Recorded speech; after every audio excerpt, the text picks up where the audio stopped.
করে ছেড়ে আল্লাহর হুকুম তামিল করে শত্রুদের হাত থেকে নিষ্কৃতির জন্য 400 মাইলের মতো রাস্তা, 600 কিলোমিটার রাস্তা, পাহাড়ের পর পাহাড় পাড়ি দিয়ে দিয়ে গিয়েছিলেন ইয়াসরিফের দেশে। কোন দেশ বললাম? গিয়েছিলেন ইয়াসরিফের দেশে। এই দেশটির বর্তমান নাম হলো আল মদিনাতুল মুনাওয়ারা।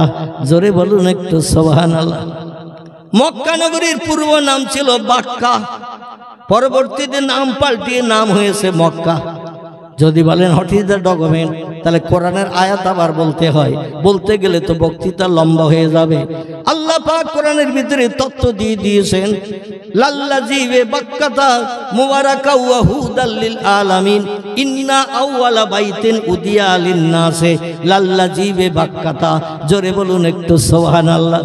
আল্লাহ বলছেন, শোনো, আমি পৃথিবীতে প্রথম আমার ইবাদতের ঘর জিবরিল আমিনের হাত বরাবর বানিয়েছিলাম, যে জায়গাটার নাম ছিল বাক্কা।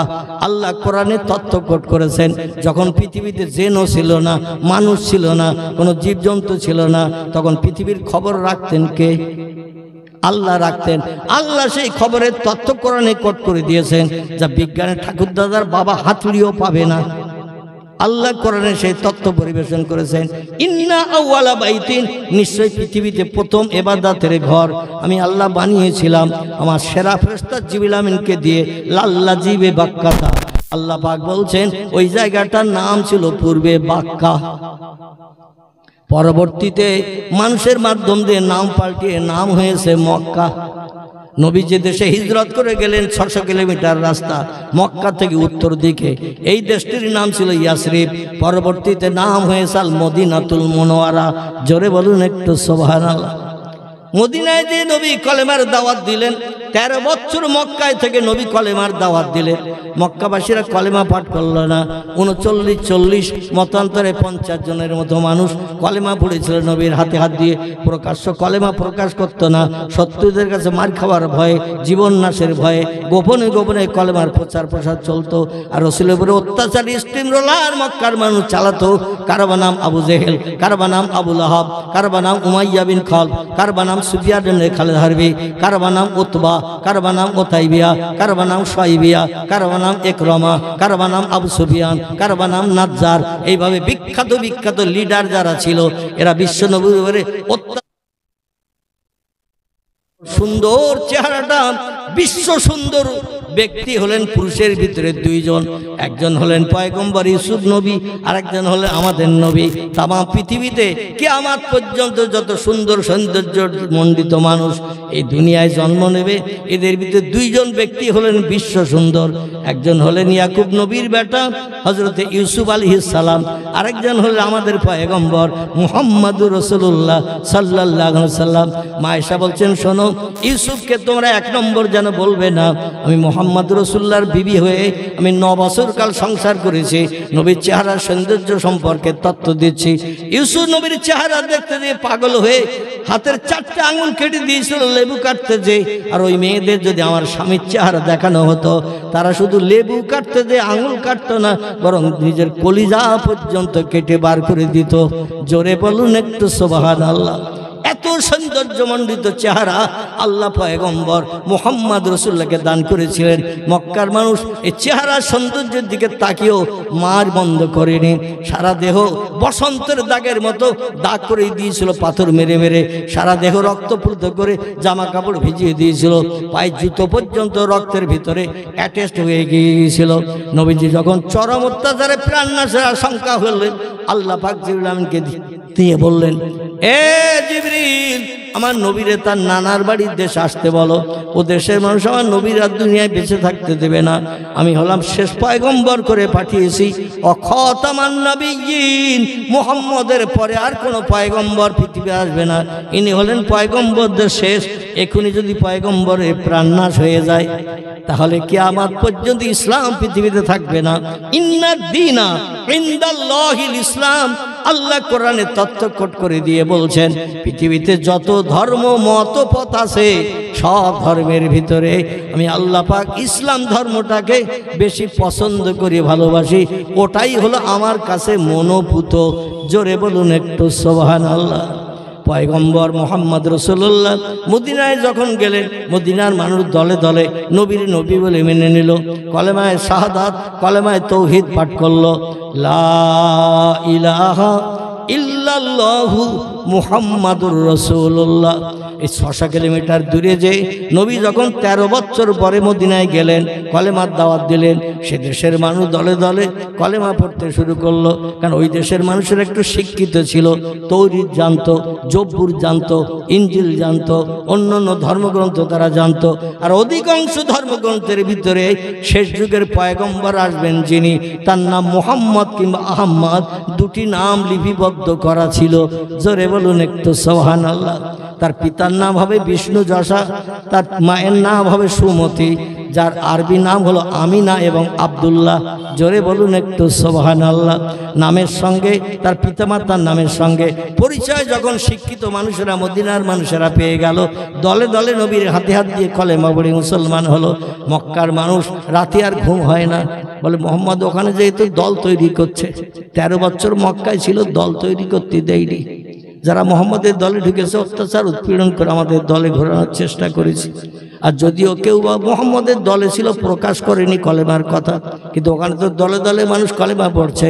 মোহাম্মদ রসুল্লাহর হাতে করে একটা মসজিদে তৈরি হয়ে গেছে, মসজিদে তারা নামাজ পড়ছে।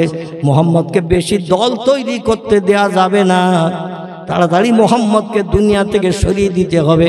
চলো এই মক্কা থেকে উত্তর দিকে 600 কিলোমিটার রাস্তা, ওখানে যে যুদ্ধ করে মোহাম্মদ তার দলবলকে দুনিয়া থেকে নিকেশ করে দেব।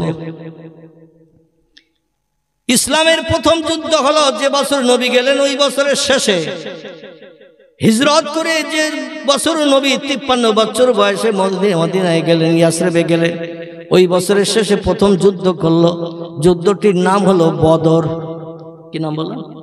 বদরের যুদ্ধ।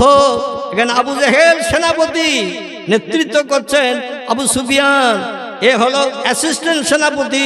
নামি দামি মানুষ উমাইয়া বিন খালদ, এ ছিল অ্যাসিস্ট্যান্ট সেনাপতি। যুদ্ধ কী করে পরিচালনা করতে হবে নেতৃত্ব নিয়ে অগ্নিঅস্ত্র, তরবারি থেকে শুরু করে ঘোড়া টোড়া যা কিছু সে যুগে যুদ্ধে ব্যবহার হতো সব নিয়ে চলে এসেছে। শত্রুদের সংখ্যা হলো 1000। মক্কার শত্রুদের, ইসলামের দুশমনদের সংখ্যা হলো 1000।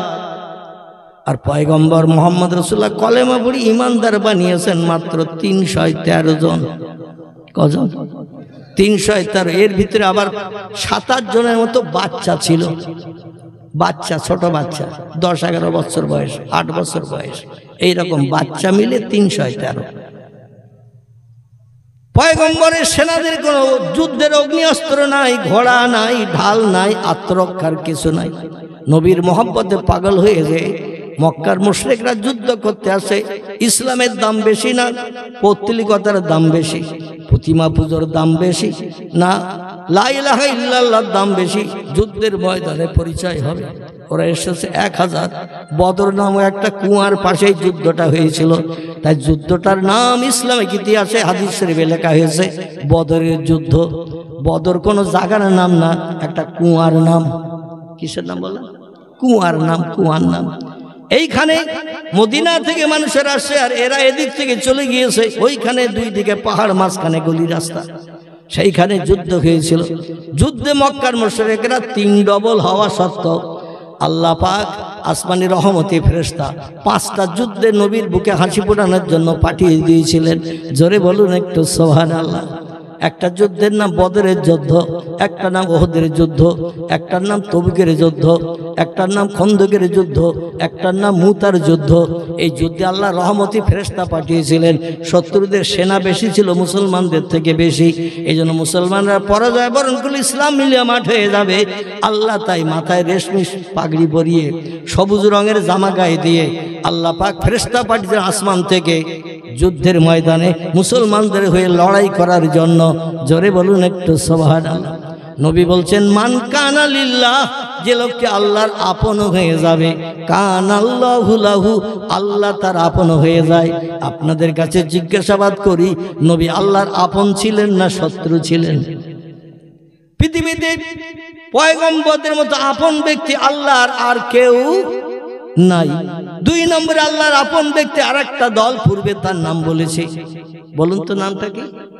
ওলি আউলিয়ার দল, এরা হলো আল্লাহর আপন দল।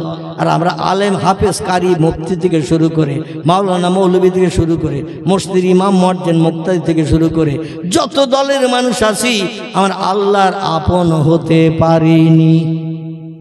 ঠিক বললাম না ভুল বললাম? ভালো করে চিন্তা করে শুনবেন, এই দুটি দলের মানুষ আল্লাহর আপন হয়েছে। আর আল্লাহর কাছে যখনই টেলিফোন করেছে, ঘরের বারান্দায় বসে, রাস্তায় দাঁড়িয়ে, ঝোপঝাড় জঙ্গলে, আল্লাহ তাদের ডাকে সাড়া দিয়েছে না দেয়নি? আর প্রতি সপ্তাহে জুমার দিন মসজিদে নামাজ পড়তে যাই আমি, অধম কম বেশি আপনারা জানেন। 40 বছর এক জায়গায় ইমামতি করছি, গ্রামটির নাম খিদিরপুর।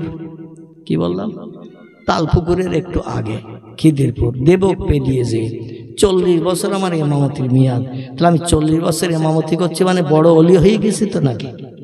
একটানা 40 বছর।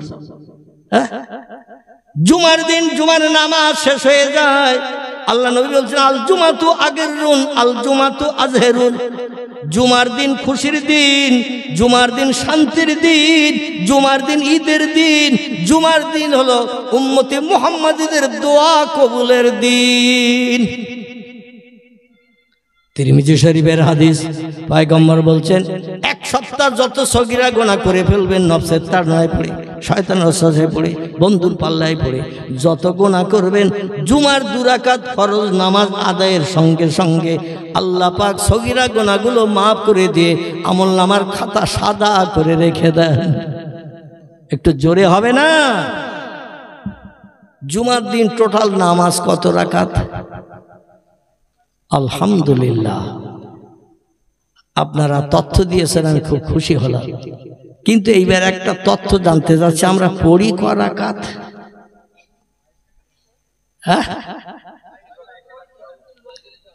জুমার দিন আমাদের জন্য নামাজ হলো 22 রাকাত, কিন্তু আমরা পড়ি 2 রাকাত। ঠিক বললাম না ভুল? আপনাদের গ্রামের মসজিদে জুমার দিন কোনোদিন আমি নামাজ পড়ার সুযোগ পাইনি, এজন্য আপনাদের গ্রামের তথ্য দেব না, আমারই গ্রামের তথ্য দিচ্ছি। নেওরা বড় মসজিদ, যেখানে 1,500-এর মতো মানুষ জুমার দিন হাজির হয়, কিছু কম বেশি 1,500-এর মতো মানুষ হাজির হয়। আর ইমাম সাহেব যখন ফরজ নামাজটা পড়িয়ে ডাইনে বামে সালাম ফিরিয়ে একটা ছোট্ট দোয়া, কোরআনের আয়াত 2-3টে পড়িয়ে দোয়া যেই করে দেয়, এরপরে আর নামাজ আসে না নাই? বাদাল জুমা, আখিরির জোহর, জুমার সুন্নত, নফল আসে না নাই? কিন্তু ডাইনে বামে সালাম ফিরিয়ে ইমাম সাহেবের ওই কোরআনের 2-3টে আয়াতের দোয়া শেষ করে জুতো খোঁজার পালা শুরু হয়ে যায়। ঠিক বললাম না ভুল বললাম? শতকরা 40% বললেও অতুক্তি নাই, বা আরো বেশি বললেও হয়তো অতুক্তি হবে না। কোন রকমের 2 রাকাত ফরজ নামাজের ডাইনে বামে সালাম ফিরিয়ে সব গো টু হোম, গরম গরম বাড়ি দিয়ে খাবো। শেষ দোয়া পর্যন্ত থাকলে মালা আসা ঠান্ডা হয়ে যাবে, আবার গ্যাসে সিলিন্ডারে গরম করতে হবে, দরকার নাই। তারপর শেষ দোয়া পর্যন্ত থাকলে আমার অজান্তা ডিবিসল মুগুর মার্কা হাওয়াই চপ্পল কার পায়ে চলে যাবে তার ঠিক নাই। ঠিক বললাম না ভুল বললাম? এই জন্য একটু আগে ভাগে চলে যায়, জুতো দুটো যাতে কেউ না নিয়ে যায়। আচ্ছা, মসজিদ এটা চুরির জায়গা না? এটা ভালো জায়গা, ভালো জায়গা। কিন্তু বর্তমানে মসজিদে কিছু যায় খোদাদ্রোহী, সামনে লেবাস পোশাক পরিচ্ছদ দেখলে মনে হয় একেবারে আল্লাহওয়ালা ওলি মানুষ, মনের ভিতরে কি আছে আমরা তো কিছুই জানি না। অনেকে যায় জুতো পাল্টাতে। বুড়ো দাদা শেষ দোয়া করি, ইমাম সাহেবের সঙ্গে শেষ দোয়া করি, নামাজের পরে শেষে একটা দোয়া হয় না? হয় কি না? শেষ দোয়া হয়। বিভিন্ন অন্য দলমতের মানুষ তারা ওই প্রথম ফরজ 2 রাকাতের পরে দোয়া করে, তারপর আর দোয়াটা করে না। কিন্তু নবীজি সাল্লাল্লাহু আলাইহি সাল্লাম তিরমিজি শরীফ, নাসাই শরীফের হাদিসে একটি তথ্য দিয়েছেন, জুমার দিন, শুক্রবার দিন মসজিদের মেহরাবে ইমাম সাহেবের ঢোকা থেকে নিয়ে যত সময় মেহরাব ইমাম সাহেব না ছাড়ে, আল্লাহ তত সময় রহমতের দরজা খুলে রাখেন বান্দাদের দোয়া কবুলের জন্য। জোরে বলুন সুবহানাল্লাহ। যাদের আমলনামার থলি ভর্তি, উপরে সেন্টেনে দিয়ে 10 টাকার তালা লাগিয়ে দিয়েছে, ওদের আর শেষ দোয়ার দরকার নেই, মানে থলি ভর্তি হয়ে গেছে, সব আর ঢোকানোর জায়গা নেই, ওদের শেষ দোয়ায় থাকার দরকার নেই। আমার ভাইরা। কিন্তু আমি আপনাদের কাছে জিজ্ঞাসাবাদ করি, আমাদের আমলনামার থলি খালি না ভর্তি? আমাদের আমলনামার থলি খালি। তাহলে খালি থলি ভর্তি করার ইচ্ছা আমাদের আছে না নাই? এই জন্য পয়গম্বর বলছেন, ইমাম সাহেব যত সময় মেহরাবে থাকবে আল্লাহর রহমতের দরজা খোলা থাকবে, যা চাইবে আল্লাহ সেই দোয়া কবুল করবেন। জুমার দিন হলো ঈদের দিন, খুশির দিন। জুমার দিন হলো শান্তির দিন। জুমার দিন হলো দোয়া কবুলের দিন। অধিকাংশ পয়গম্বররা জুমার দিন চরম বিপদে আল্লাহর কাছে হাত পেতেছে, আল্লাহ দোয়া কবুল করেছেন। আদম সবিল্লাহকে জুমার দিন দেহের ভিতরে প্রাণ ঢোকানো হয়েছিল। জুমার দিন আসমানের জান্নাত থেকে পৃথিবীতে ফেলে দেয়া হয়েছিল। 350 বছর কাঁদার পরে জুমার দিন আল্লাহর কাছে দোয়া করেছেন, আল্লাহ দোয়া কবুল করে নিয়ে তার বিবির সঙ্গে সাক্ষাৎ করিয়ে দিয়েছেন। জোরে বলুন একটু সুবহানাল্লাহ। আদম সফিলার মৃত্যুর দিন জুমার দিন আল্লাহর প্রথম আসমানি রহমতি পানি পৃথিবীতে বর্ষিত হয়েছে জুমার দিন। পৃথিবীতে প্রথম সূর্যের আলো এসেছে জুমার দিন। জোরে বলুন একটু সুবহানাল্লাহ। এই জুমার দিন বান্দাদের জীবনের পাপ মোচনের দিন, সাবান দেওয়ার দিন। কিন্তু আমরা সাবান দেওয়ার চিন্তা করি না। 2 রাকাত ফরজ পড়েছি, এটাই এনাফ, যথেষ্ট। আর মসজিদে থাকার দরকার নাই। কিন্তু ক্লাব ঘরে যখন থাকি, তাসের আড্ডায় যখন থাকি, ক্যারাম বোর্ডে যখন থাকি, ঘন্টার পরে ঘন্টা পেরিয়ে গেল, বাড়ির বাচ্চারা এসে বলে, আব্বা রান্না হয়ে গেছে, আম্মা খেতে যেতে বলতেছে। মাঝে মাঝে বাচ্চারা ডাকতে আসে কিনা, দুনিয়ার কাছে পাগল, মসজিদ মুখা হই না। যাই হোক আমার ভাইরা, যেটা আমি আপনাদের কাছে বলতে চাইছিলাম, বদরের যুদ্ধে আল্লাহ উম্মতি মুহাম্মাদের জয়লাভ করেছেন সাহাবীদের দিয়ে এবং আল্লাহর রহমতি ফেরেশতাদের দিয়ে। 1 বছর পেরিতে না পেরিতে আবার ওরা যুদ্ধ ঘোষণা করলো। ভাইপো মোহাম্মদের কাছে 3 ডবল সৈন্য নিয়ে যে পরাজয় বরণ করে ফিরে এসেছি। এই মান সম্মান তো রাখার জায়গা নাই, মুখ উঁচু করে চলার জায়গা নাই।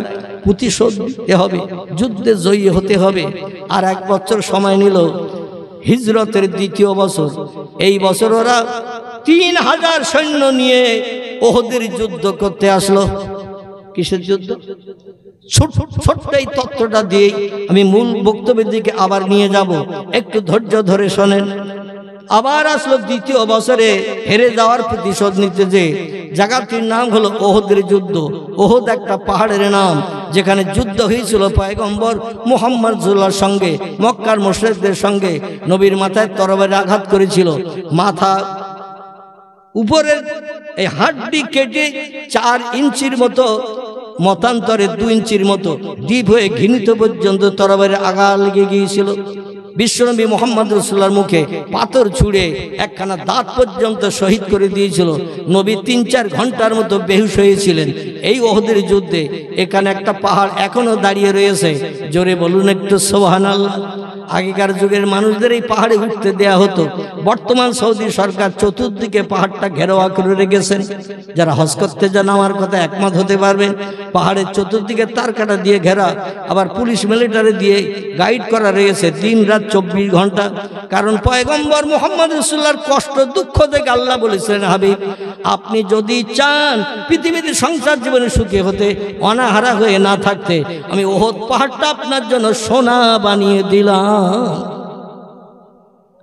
পৃথিবীর বিজ্ঞানের রিসার্চ করে, গবেষণা করে, যন্ত্রপাতি মেশিন দিয়ে সৌদি সরকারকে তথ্য দিয়েছে।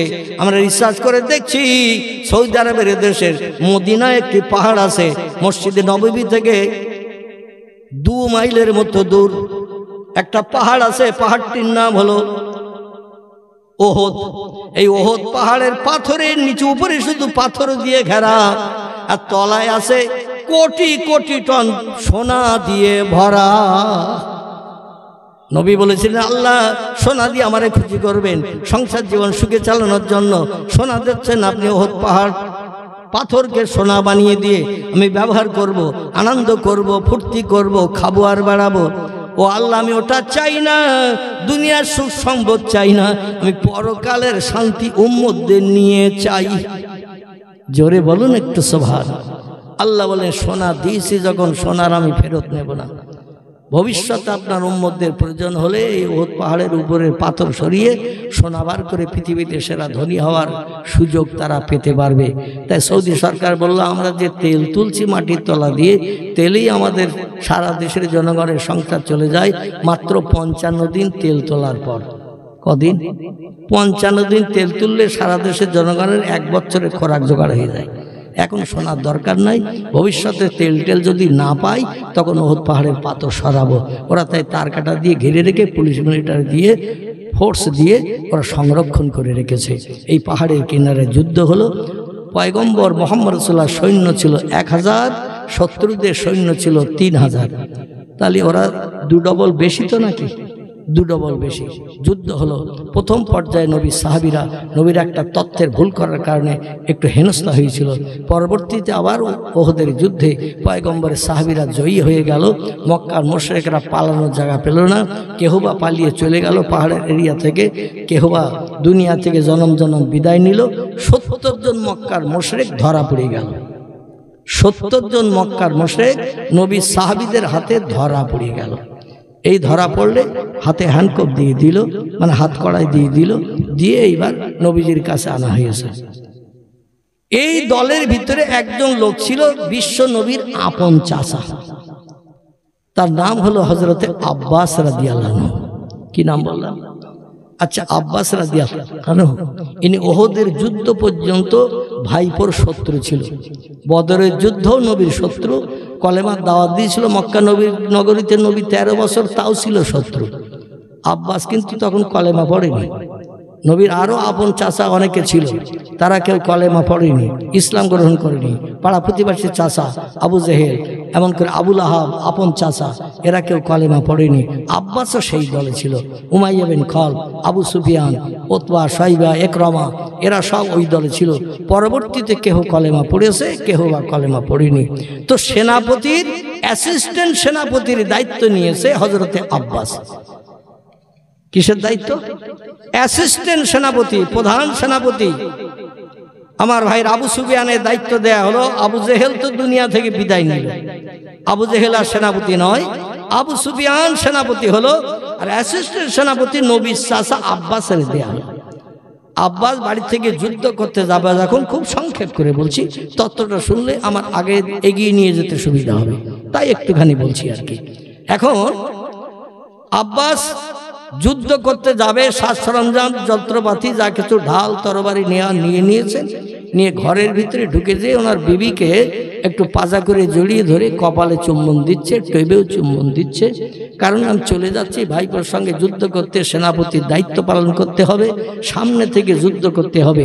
মুহাম্মদের দলবলেরা আমার দুনিয়া থেকে বিদায় করে দেয় কিনা কে জানে, হয়তো আর ঘরে ফিরতে পারবো না। এই জন্য শেষ প্রেম ভালোবাসা বিবি তোমারে দিয়ে যাচ্ছি। স্ত্রী তো চোখের পানি ফেলে টপ টপ করে চোখের পানি ফেলে কাঁদছেন।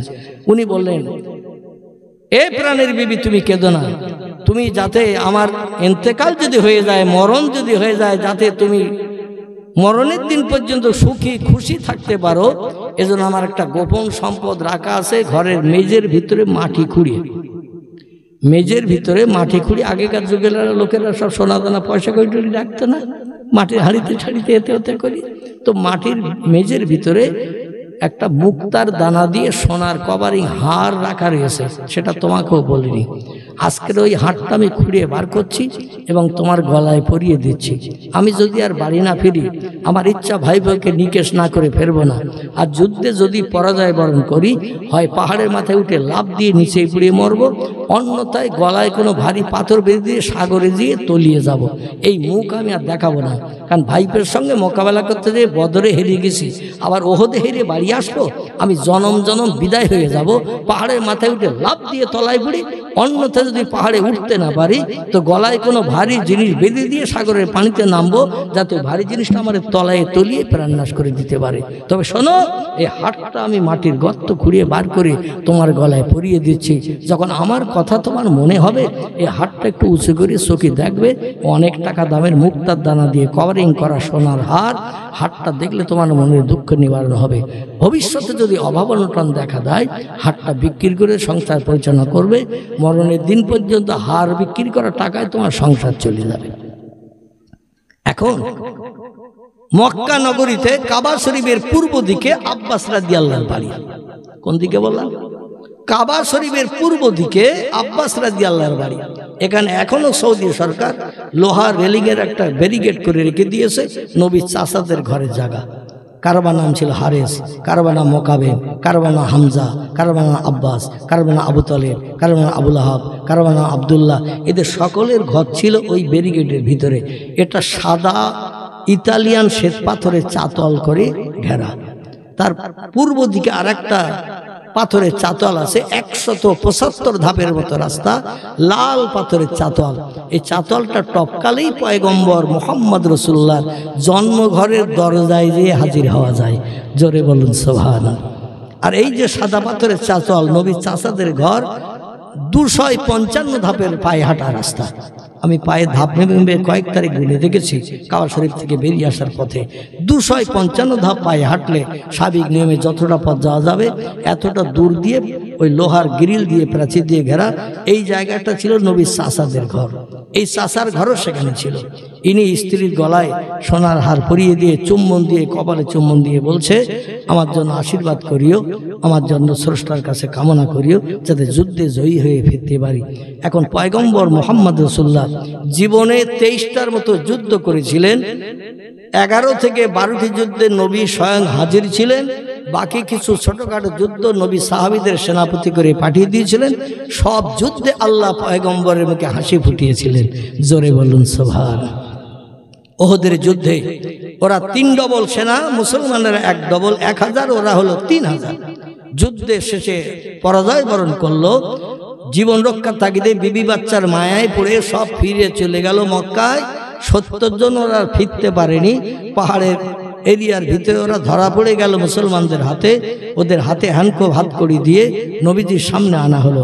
পয়গম্বর মুহাম্মদ রাসূলুল্লাহ বলছেন, এখন এই যারা ধরা পড়েছে আমাদের প্রাণনাশ করার জন্য এসেছিল, মক্কা থেকে এত দূরের পথ পাড়ি দিয়ে আমাদের বিবি বাচ্চা বিধবা এতিম করার জন্য এসেছিল, আল্লাহর রহমত হয়েছে, রহম হয়েছে, আমরা যুদ্ধে জয়ী হয়েছি।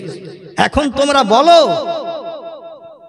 এই যে 70 জন ধরা পড়েছে মক্কার মুশরিক, আমাদের দুশমন, এদের কি করা যাবে? মদিনার মুসলমানেরা ডেকে বললেন, ইয়া রাসূলুল্লাহ, আমরা মদিনার মানুষেরা কিছু তথ্য দেব না। প্রথম যেখানে কলেমার দাওয়াত দিয়ে আপনি যাদের ইমানদার বানিয়েছেন, যারা আপনার সহসঙ্গী হয়ে মাতৃভূমি ছেড়ে মদিনায় চলে এসেছে, তারা আপনার বেশি সেবা করেছে, যত্ন করেছে, মহব্বত করেছে, ভালোবাসা দিয়েছে। ইয়া রাসূলুল্লাহ, ওই মক্কার অধিবাসী যারা মদিনায় আছে, যারা আপনার প্রিয় সাহাবী, আমল কালামে সব থেকে বেশি। আমরা তো 13 বছর কলেমার দাওয়াত দেওয়ার পরে মুসলমান হয়েছি।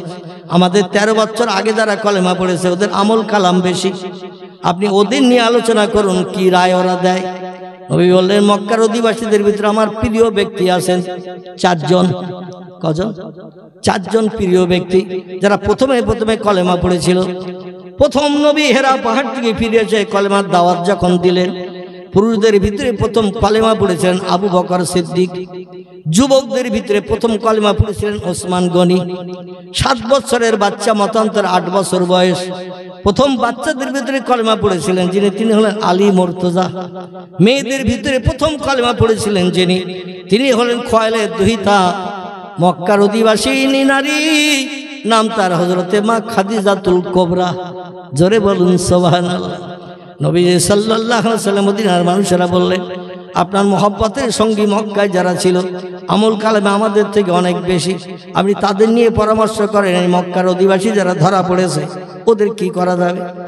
নবী বললেন, আবু বকর, এই যারা ধরা পড়েছে আমাদের প্রাণ নাশ করতে এসে, এদের কি করা যাবে বলো? আবু বকর বললেন, ইয়া রাসূলুল্লাহ, ওরা ধরা না পড়ে যদি আমরা ধরা পড়তাম। খুব ভালো করে বিষয়টা বোঝেন। ওরা ধরা না পড়ে আমরা যদি যুদ্ধে পরাজয় বরণ করার পরে আমরা যদি ধরা পড়তাম, ওরাও তো আমাদের হাত কড়ি দিয়ে আমাদের হাত বেঁধে এমন করে নিয়ে যেত। নিয়ে যেয়ে সেখানে ওরা বিচার করত। বিচার আচারে যদি ওরা সাব্যস্ত করতো প্রাণনাশ, তাহলে আমাদের বিবি বাচ্চা জনম জনম বিধবা হয়ে যেত। জনম জনম দুনিয়ার মোহমায়া আমাদের শেষ হয়ে যেত। পৃথিবীতে আর বেঁচে থাকতে পারতাম না। ইয়া রাসূলুল্লাহ, এই জন্য ওরা আমাদের পাড়া প্রতিবাসী, কেউ বা চাচা, কেউ বা পাড়া প্রতিবাসী ভাই। মক্কা নগরীর মানুষ দীর্ঘদিন জন্ম থেকে নিয়ে আমরা আপনার 53 বছর বয়স পর্যন্ত মক্কা নগরীতে বসবাস করেছি। পাড়া প্রতিবেশী হিসেবে সকলের সঙ্গে আলাপ বিলাপ কথাবার্তা বলেছি, এক জায়গায় থেকেছি।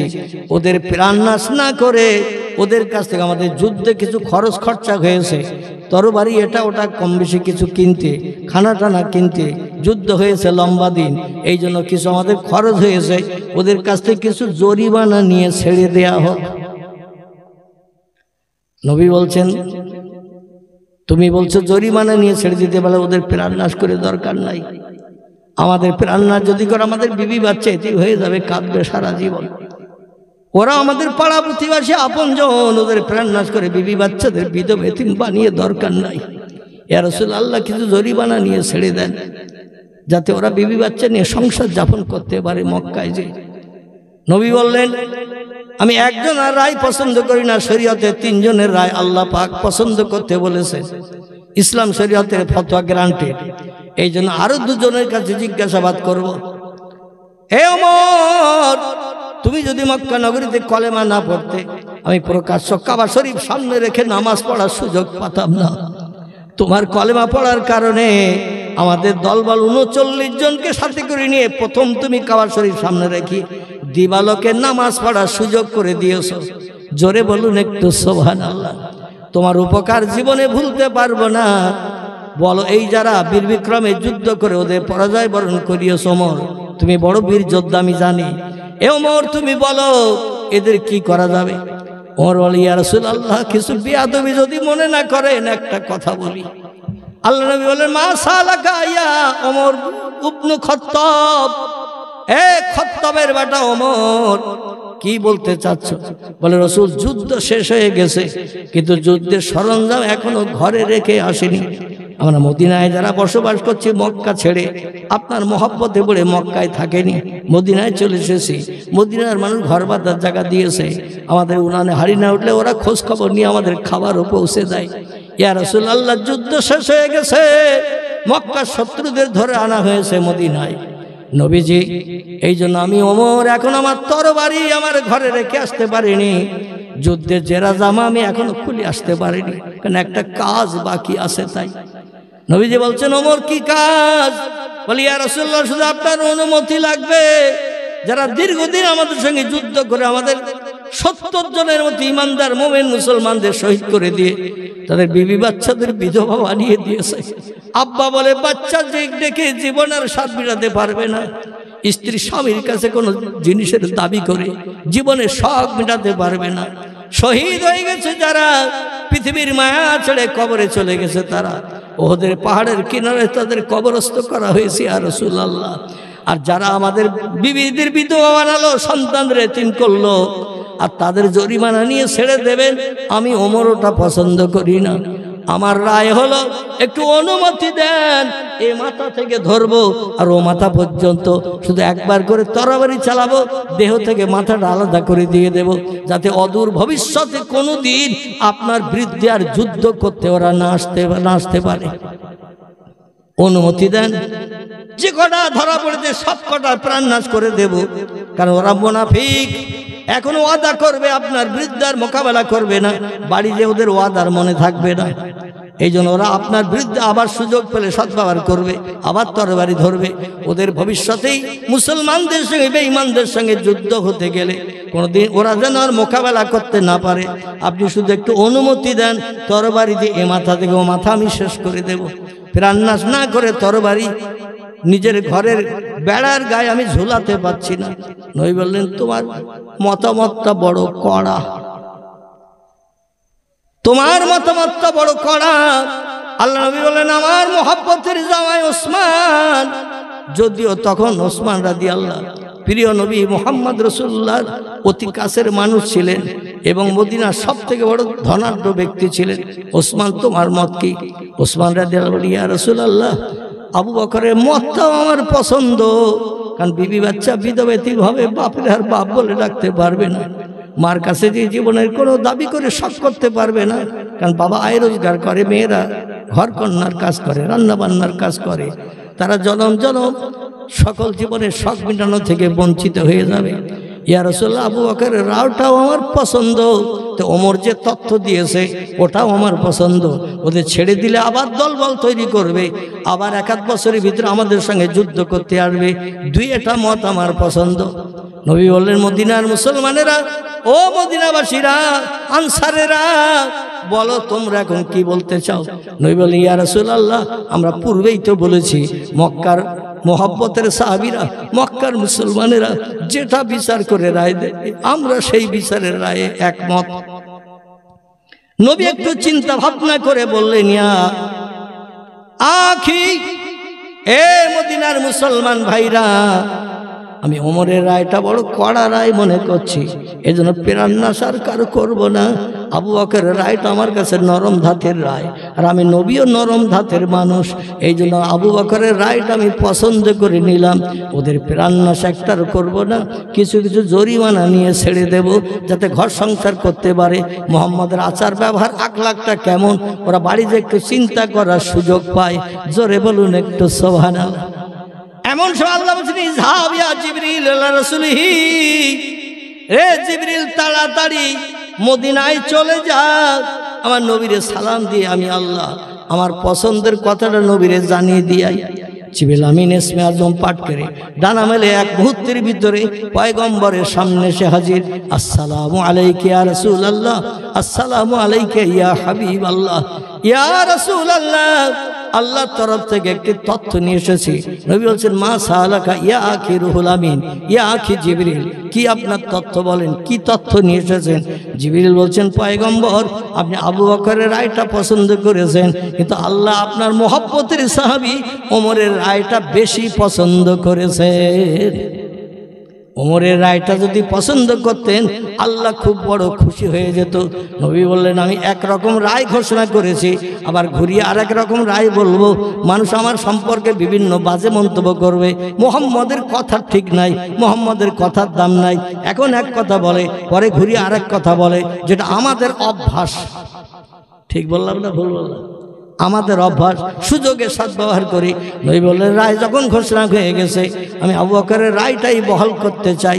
তবে যে যেমন ব্যক্তি তার কাছ থেকে তেমন জরিমানা নেওয়া হবে, নিয়ে তাদের ছেড়ে দেওয়া হবে, যাতে আমি মুহাম্মদ আমার আদর্শ চরিত্র কেমন বাড়িতে যেন চিন্তা ভাবনা করার সুযোগ পাই।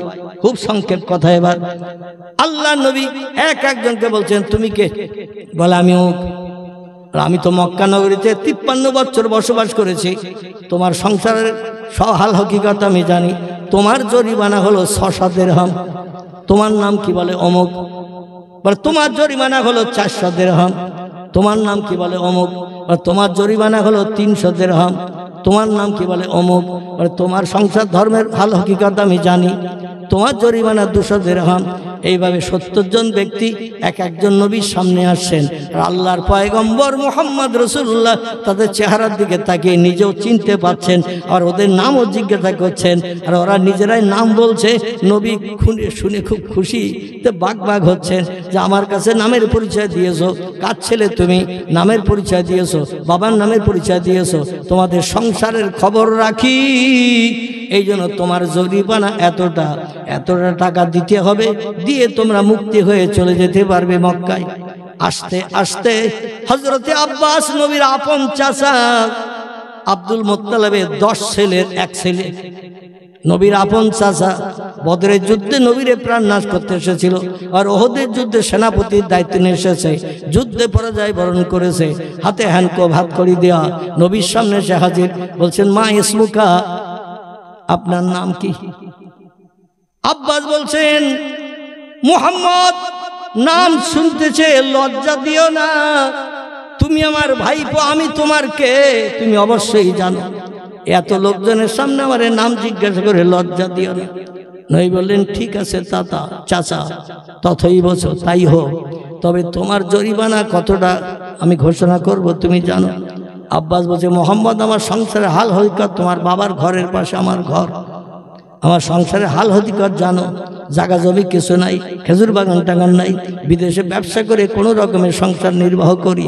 এখন কতটা জরিমানা ধরলে আমি নগদ দিয়ে বাড়ি যেতে পারবো, বিবি বাচ্চার সঙ্গে দেখা সাক্ষাৎ করতে পারবো, সেটা তোমার জরিমানার বিষয়, কত তুমি ধরবে?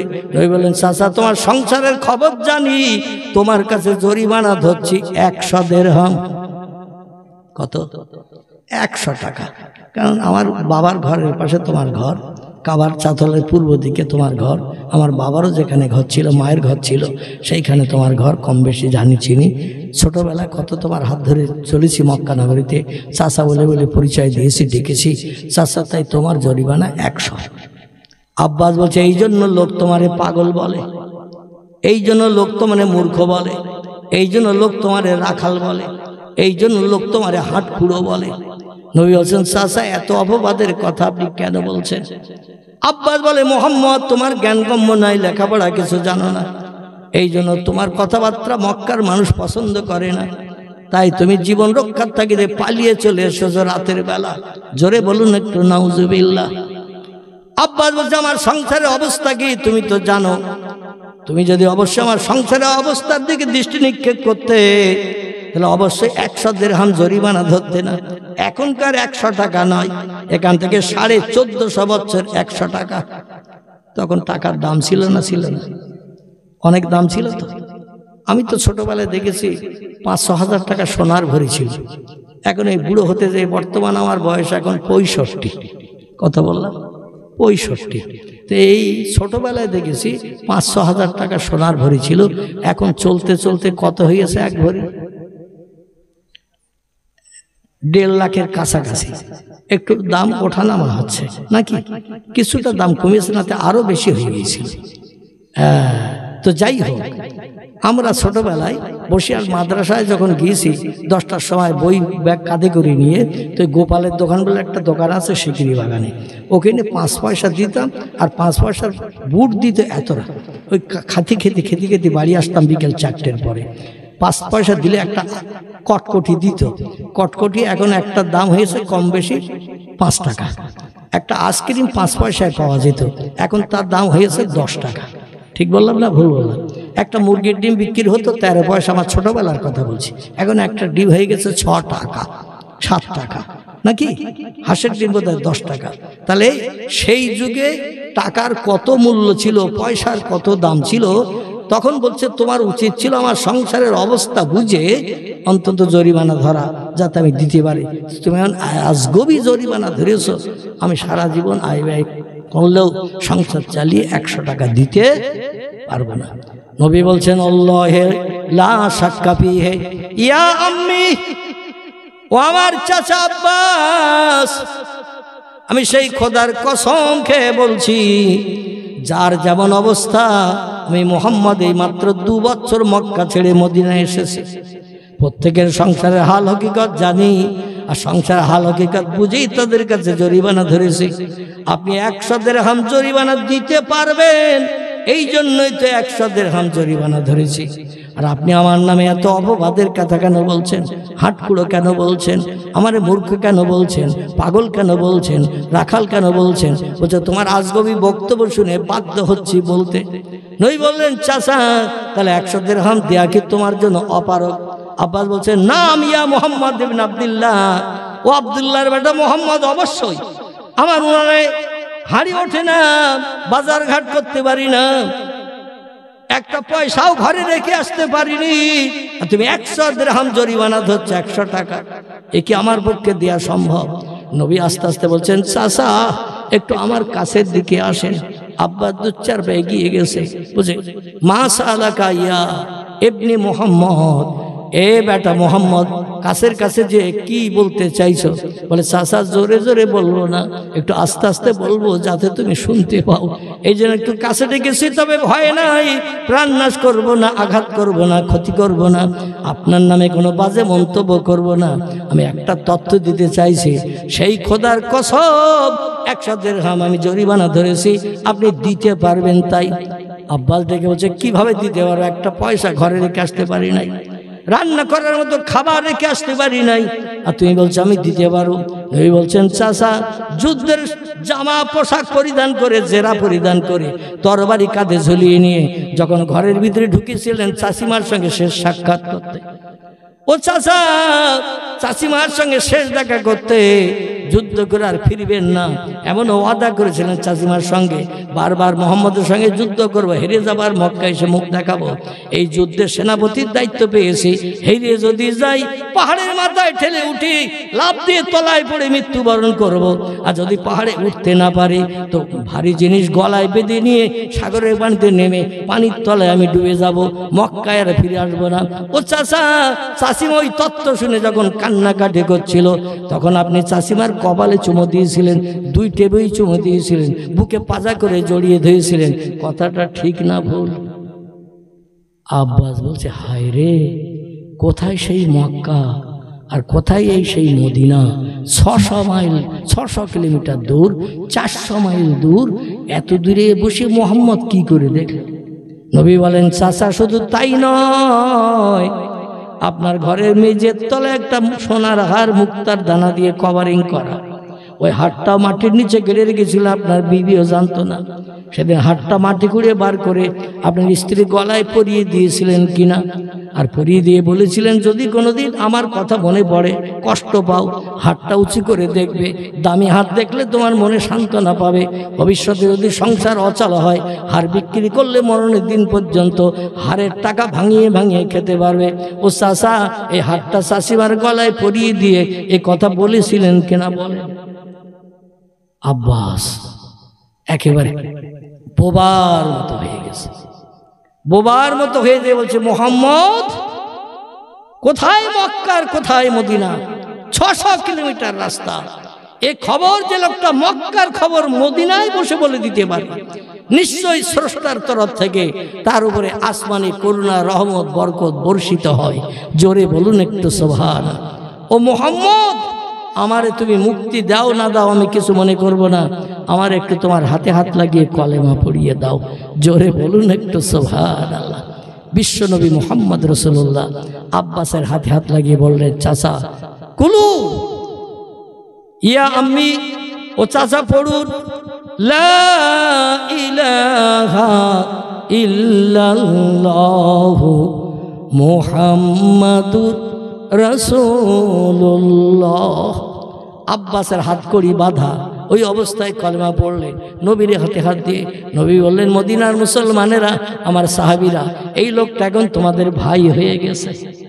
কেন আল মুসলিম আখুল মুসলিম, একটা মুসলমান আর একটা মুসলমানের ভাই, একটা মুসলমান বিপদে থাকবে আর একটা মুসলমান সংসার জীবনে সুখ ভোগ করবে, এটা মুসলমানের চরিত্র নয়। ও আমার সাহাবীরা, এই আমার চাচা যে লোকটা ছিল মুশরিক বেঈমান, সে এখন কলেমা পড়ে মুসলমান হয়ে গেছে। এখন তোমরা মুসলমান ভাইয়ের মুখে হাসি ফুটাবে না কাঁদতে কাঁদতে বাড়ি ফিরাবে? মদিনার মুসলমানেরা বলি ইয়া রাসূলুল্লাহ, আমরা কোনো মুসলমানের জ্ঞানকৃত শস্য দানা পরিমাণ ক্ষতি করতে চাই না। নবী বললেন তা যদি না চাও তাহলে আমার চাচার হাতের হাত কড়িটা খুলে দিয়ে ওনার ওই জরিমানাটা মাফ করে দাও।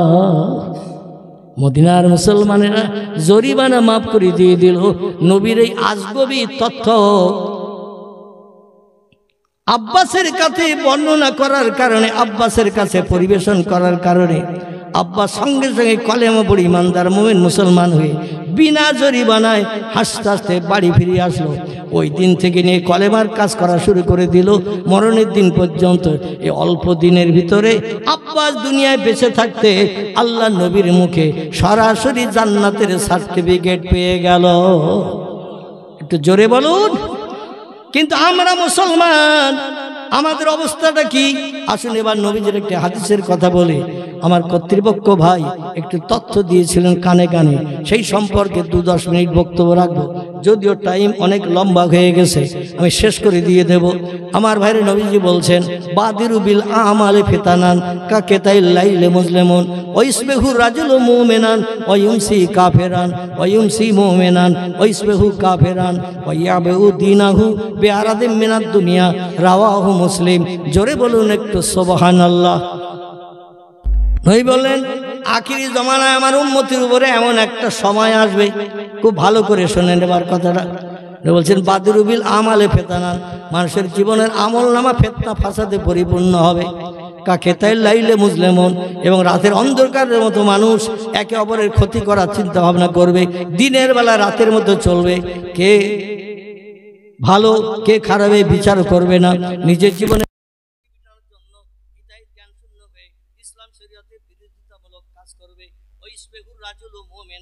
সকালবেলা এরকম ভালো পরিবেশে বসে কোনো ব্যক্তি কলেমা পড়ে ঈমানদার হবে, সন্ধ্যাবেলা এমন একটা কাজ করবে, ওই দিনই যেদিন সকালে কলেমা পড়ে ঈমানদার হলো, সন্ধ্যাবেলা এমন একটা কাজ করবে, এমন একটা কথা বলবে, লোকটা বেঈমান কাফের হয়ে যাবে। আর সন্ধ্যাবেলা এরকম ভালো মজলিসে বসে কলেমা শরীফ পাঠ করে ঈমানদার মুমিন হবে, ওয়াইসবিহু কাফেরান, সকালবেলা ঘুম থেকে উঠে এমন কথা বলবে, এমন কাজ করবে, ও কাফের রূপান্তরিত হয়ে যাবে, ওর আর কোনো ঈমানের লেশ মাত্র থাকবে না। কাজকর্ম কথাবার্তায় এমন কাজ করবে আমার উম্মতেরা, ওই বলছেন ওয়াইয়াবিউ দীনাহু, সেদিন ইসলাম ধর্মকে আমার উম্মতরা বিক্রি করে খাবে। ওয়াইয়াবিউ দীনাহু বিআরদি মিন দুনিয়া, দুনিয়াবির দুনিয়ার ধন সম্পদ টাকা পয়সা মাল লোভে ইসলাম ধর্মটাও পর্যন্ত বিক্রি করে খেয়ে নেবে, ধর্মের কোনো মর্যাদা দেবে না। সেদিন খুব সামনে ঘনিয়ে আসছে, আর এমন একটা সময় পৃথিবীতে আসবে যে সময় আল্লাহ বলা মতো মানুষ তাম পৃথিবীতে কেউ থাকবে না। বর্তমানে বিজ্ঞানের প্রযুক্তির যুগে হাজারো যন্ত্রপাতি মেশিন তৈরি হওয়ার কারণে মানুষ এখন আল্লাহ থেকে একটু বেশি ভুলে গেছে না, যায় নাই, আল্লাহকে আর আল্লাহ বলে মানতে চায় না। তার কারণ যেটার প্রয়োজন বিজ্ঞান সেটা দিয়ে দিচ্ছে, যেটার প্রয়োজন পৃথিবীর দার্শনিকেরা জ্ঞানীরা সেটা দিয়ে আমার মুখে হাসি ফোটাচ্ছে, আল্লাহর কাছে আর কিছু চাওয়ার প্রয়োজন নাই। এইভাবে বিজ্ঞানের উন্নতিতে চলতে চলতে এমন একটা সময় পৃথিবীতে এসে যাবে মানুষরা তখন স্রষ্টার জন্য ইবাদত উপাসনাও করবে না, আর যদিও ইবাদত উপাসনা করে ওদের ঈমানের লেশমাত্র থাকবে না। এমন এমন কাজ করবে, এমন এমন কথা বলবে, সে কাফের রূপান্তরিত হয়ে যাবে। আল্লাহ কোরআনে বলছেন ইন্নাল্লাযীনা কাফারু ওয়া কাযযাবু বিআয়াতিনা উলাইকা আসহাবুন নারি হুম ফিহা খালিদুন, যারা আমার স্রষ্টা বলে মানবে না, আমার সাহায্যের প্রয়োজন মনে করবে না, বিজ্ঞানী যথেষ্ট, ইঞ্জিনিয়ার যথেষ্ট, রাষ্ট্রনেতা যথেষ্ট, থানার ওসি যথেষ্ট, এলাকার মেম্বার যথেষ্ট, পাশে থাকলে আর কারো কাছে হাত পাততে হবে না, এমন চিন্তা যখন মানুষের মগজে এসে যাবে, নবী বলছেন সেই সময়ে আমার উম্মতেরা স্রষ্টারও ভুলে যাবে। ওয়াকাযযাবু বিআয়াতিনা, আল্লাহর পাঠানো কোরআনের কথাও মানুষ মানবে না, কোরআন মানার দরকার হবে না, যা চাচ্ছি বিজ্ঞান তো তাই দিয়ে দিচ্ছে, এই জন্য মানুষ ঈমান হারা হয়ে যাবে। আল্লাহ নবী বলছেন উলাইকা আসহাবুন নার, তখন আমার উম্মতরা যদিও মাথায় টুপি থাকবে, মুখে দাড়ি থাকবে, গায়ে লম্বা জামা থাকবে, মসজিদে নামাজ পড়তে যাবে, আজান শুনে ইবাদত করতে যাবে, কিন্তু ঈমানের লেশমাত্র ওদের ভিতরে থাকবে না। এ দুনিয়ার উম্মতে মুহাম্মাদিরা তোমরা শোনো, উলাইকা আসহাবুন নার, মরণের পরে এরা জাহান্নামের 1 নম্বর খোরাক হিসাবে বিবেচিত হবে। নাসাই শরীফের হাদিসে পয়গম্বর মুহাম্মদ রাসূলুল্লাহ জানাচ্ছেন আল্লাহ ততদিন পর্যন্ত দুনিয়া ধ্বংস করবেন না, ইজা তুলিয়া শামসে মাগরিবিহা, যতদিন পর্যন্ত দুনিয়া ধ্বংসের নমুনা আল্লাহ নবী কয়েকটা তত্ত্ব দিয়েছেন, 30-35টির মতো, বেশ 30-32টির মতো হয়ে গেছে, গোটা 3-4 মাত্র বাকি আছে। নবী যে ভবিষ্যৎবাণীগুলো করেছে সেই ভবিষ্যৎবাণীর গোটা 2-3 বাকি আছে। তার ভিতরে একটি হলো যেদিন পশ্চিম দিকে ভোরবেলা সূর্যোদয় হতে দেখবে সেদিন বুঝবে 9টা ধানের চাল কটা হবে। ইজা তুলিয়া শামসে মাগরিবিহা, পশ্চিম দিকে যেদিন সূর্যোদয় হবে, ও গুরুবের শামসে মাশরিকে হয়, পূর্ব দিকে সেদিন সূর্য অস্তমিত হতে যাবে। পৃথিবীতে যেদিন সূর্যের আলো এসেছে সেখান থেকে আজ পর্যন্ত এখনো সামনে কিছুদিন আসবে সূর্য রোজ পশ্চিম দিক থেকে ওঠে তো নাকি পূর্ব দিক থেকে ওঠে, কিন্তু নবী বলছেন একদিন সূর্য পশ্চিম দিক থেকে উঠবে। বিশ্বাস হয় কার কার? একটু হাত তুলে দেখান। নারায়ে তাকবীর, নারায়ে তাকবীর, দিন ইসলাম, দিন ইসলাম, হাত নামান। তাহলে আপনারা বিশ্বাস করেন, কিন্তু পৃথিবীর অনেক ধর্মাবলম্বীরা বলে মোহাম্মদ পাগল, তাই একটা আজগবি তথ্য দিয়েছে। সূর্য প্রতিদিন পূর্ব দিকে ওঠে, পশ্চিম দিকে যায়, সূর্যের ওঠানামার পরিবর্তন নাই। কিন্তু পয়গম্বর বলছেন সূর্য একদিন পশ্চিম দিকে উঠবে আর পূর্ব দিকে ডুববে। এখন সূর্য উদয় থেকে নিয়ে পশ্চিম দিকে ডোবা পর্যন্ত কত ঘন্টা লাগে? কত ঘন্টা লাগে? শীতকালে একটু বেলা ছোট, গরমকালে একটু বেলা বড়। ঠিক বললাম না ভুল বললাম? যে সময় বেলা ছোট হয় 11 সাড়ে 11 ঘন্টার মতো দিন থাকে। যে সময় বেলা একটু বড় হয় 6:30 সন্ধ্যে, তখন বেলা 13 ঘন্টা 13.5 ঘন্টা হয়। ঠিক বললাম না ভুল বললাম? তো এই 13 ঘন্টা 13.5 ঘন্টার পরে সূর্য উদয় থেকে নিয়ে পশ্চিম দিকে ডুবে গেলে আর দিন থাকে তো? দিন থাকে তো? সন্ধ্যার ঘন ঘটা নেমে যায়, রাতের আধার দেখা যায়। কিন্তু নবী বলছেন যেদিন সূর্য পশ্চিম দিকে ডগমগ করে উঠবে, পূর্ব দিকে ডুবতে সেদিন 12 ঘন্টা 12.5 ঘন্টা লাগবে না, 13 ঘন্টা হবে না, সেদিন হবে আল্লাহ নবী বলছেন খামসিনা আলফা সানা মিম্মা তাউদ্দুন। সেদিন একটা দিন হবে পৃথিবীর 24 ঘন্টার একদিন। এইভাবে ঘন্টা গুনতে গুনতে গুনতে থাকো, 50,000 বছরের লম্বা দিনের মতো সময় একটা দিন হবে। কত সময়? খামসিনা আলফা সানা মিম্মা তাউদ্দুন। নবী বলছেন যেভাবে মাস গণো, যেভাবে বছর গণো, 360-65 দিন আমরা বছর গুনি, ঠিক কিনা? 24 ঘন্টা একটা দিন গুনি।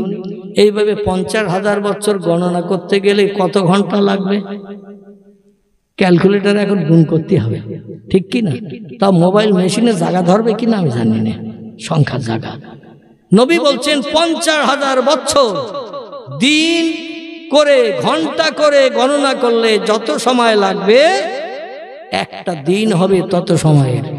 সেদিনে পৃথিবীর সব দেশের মানুষকে কেউ শাসনে, কেউ কবরে, কেউ সাগরে, কেউ জঙ্গলে, বাঘের পেটে, ভাল্লুকের পেটে, বিভিন্ন জীবজন্তুর পেটে যাদের কবর হয়েছে, সাগরের পানির তলায় কবর, দুনিয়ার মাটির তলায় কবর, শ্মশানের চিতায় পুড়িয়ে ছাই হয়ে যারা কবরস্থ হয়েছে সবাইকে সেদিন তোলা হবে। সুম্মা ইউহিকুম, কোরআনের সূরা বাকারা শুরুর দিকে 3য় পৃষ্ঠায় সম্ভবত, কিংবা 2য় পৃষ্ঠার শেষের দিকে এই তথ্যটা দেয়া হয়েছে।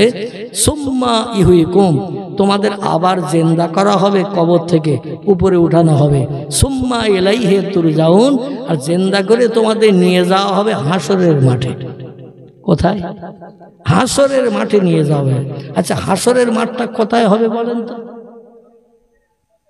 হাসরের মাঠ তাফসীরে মাফাতিহুল গায়ব, তাফসীরে মাজিদ, তাফসীরে রুহুল বায়ান, তাফসীরে মাওজিহুল কোরআন, তাফসীরে বায়ানুল কোরআন, তাফসীরে কাশাফ, বিখ্যাত বিখ্যাত তাফসীরের কিতাবে লেখকেরা লিখেছেন মদিনাতুল মুনাওয়ারা, মক্কা মুকাররমা, সৌদি দেশ থেকে উত্তর দিকে একটা দেশ আছে, দেশটির নাম হলো সিরিয়া। কি নাম বল?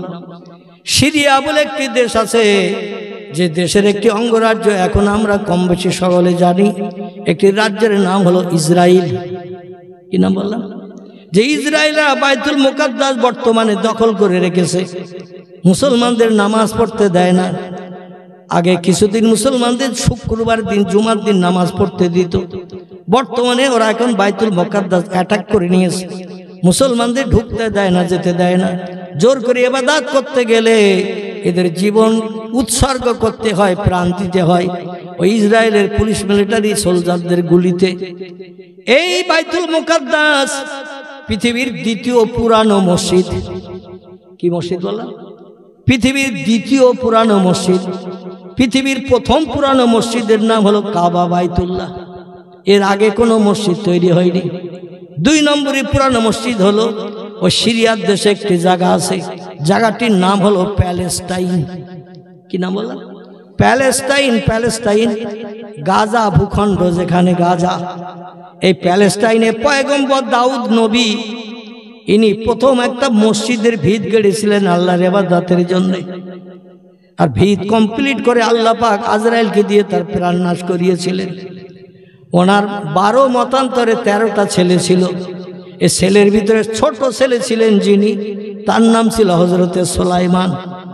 এই সুলাইমান বাবার ভিতের উপরে বাকি কাজ কমপ্লিট করে একটা মসজিদ বানিয়েছিলেন, 3 গম্বুজ বিশিষ্ট। কম গম্বুজ? 3 গম্বুজ বিশিষ্ট একটা মসজিদ বানিয়েছিলেন। যে মসজিদের ভিতরে এবং চাতোয়ালে 1,75,000 মানুষ একসঙ্গে জামাতে নামাজ পড়ার সুযোগ পায়। দিল্লিতে বাদশা শাহজাহান একটা মসজিদ বানিয়েছিলেন, দিল্লির জামে মসজিদ, লালকেল্লার কাছে। এই মসজিদে 1,00,000 মানুষ মসজিদ এবং চাতোয়াল সমেত একই জায়গায় নামাজ পড়তে পারে। 1,00,000 মানুষ ওই মসজিদে 1,75,000 মানুষ জামাতে নামাজ পড়ার সুযোগ পায়। নবী বলেছেন, যদি কোনো দেশ ভ্রমণ করতে চাও, কোনো জিনিস যদি দেখতে ঘর থেকে বেরিয়ে যাও, 3টি জায়গায় তোমরা যেও। কটা?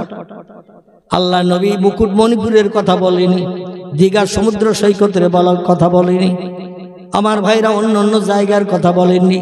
নবী বলছেন, যদি কোনো দেশ ভ্রমণ করতে চাও, কোথাও যদি বেড়াতে চাও, 3টি জায়গায় যেও, এতে তোমাদের লস হবে না, বরং লাভ হবে। একটি জায়গা হলো আমার মাতৃভূমি মক্কাতুল মুকাররমা, কাবা ঘর দেখতে এসো। এখানে 1 রাকাত নামাজ পড়তে পারলে 1,00,000 রাকাত নামাজ পড়ার সব আল্লাহ তোমার নামামলের থলিতে লিপিবদ্ধ করে দেবে। এরপরেও যদি তোমার অর্থ থাকে, পয়সা থাকে অন্য কিছু দেখার জন্য, তাহলে আমার মৃত্যুভূমির দেশ আজ মদিনাতুল মুনাওয়ারা, মদিনার মসজিদ একটু দেখতে এসো। এখানে আমি মুহাম্মদ রাসূলুল্লাহ আমার হাতে গড়া, কষ্ট করা একটা মসজিদ আমার হাতে গড়া বানানো আছে, যে মসজিদটির নাম হলো আল মসজিদুল মুনাওয়ারা, মসজিদে নববী। এই মসজিদে যদি কোনো ব্যক্তি 1 রাকাত নামাজ পড়ে, আল্লাহ তার নামামলের থলিতে 50,000 রাকাত নামাজ পড়ার সব তার নামামলের থলিতে লিপিবদ্ধ করে দেবেন, হাসরের মাঠে লাভবান হওয়ার জন্য। জোরে বলুন একটু সুবহানাল্লাহ। নবী বলেছেন, আর একটা জায়গায় তোমরা বেড়াতে যেও, ভ্রমণ করতে যেও, সেটা হলো সিরিয়ার প্যালেস্টাইনের জেরুজালেমে অবস্থিত একটি মসজিদ, নাম মসজিদুল আকসা, যার কোরআনী নাম হলো মসজিদুল আকসা, আর দেশের মানুষের কাছে তার নাম হলো বাইতুল মুকাদ্দাস। কি নাম বললাম?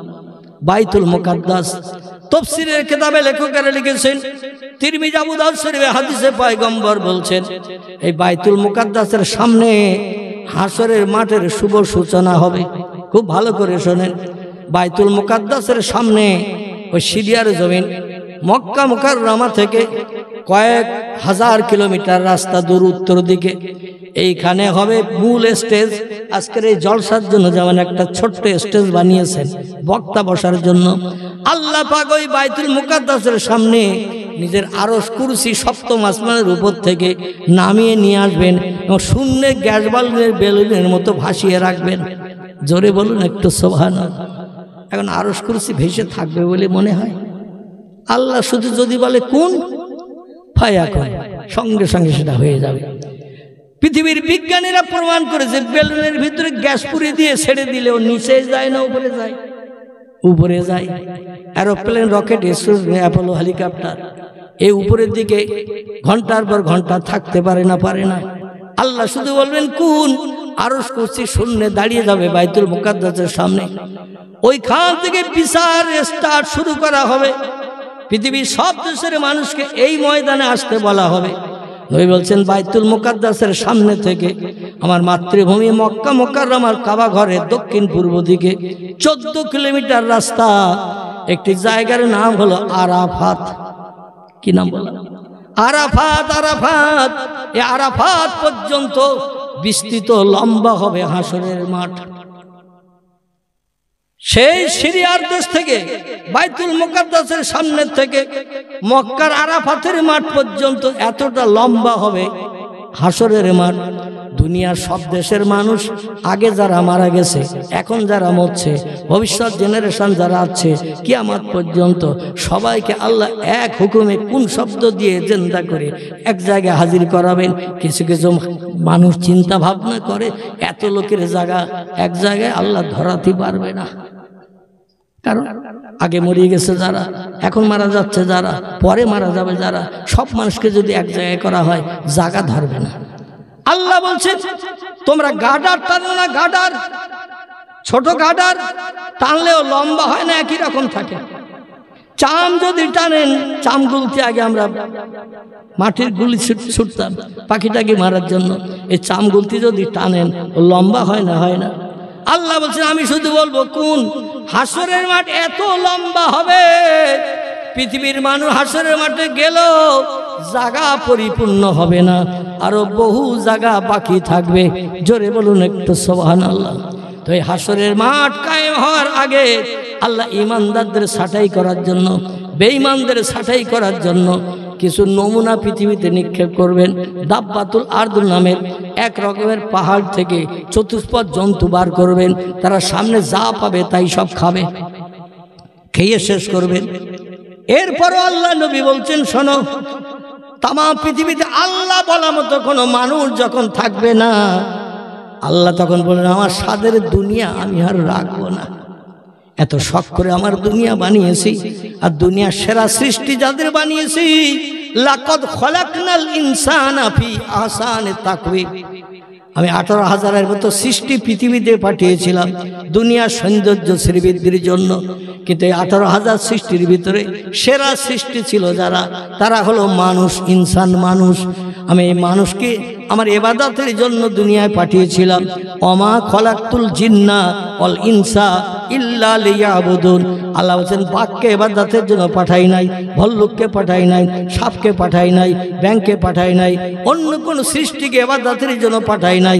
ইবাদতের জন্য দুটি সৃষ্টি পাঠিয়েছি, একটার নাম হলো জিন, একটার নাম ইনসান।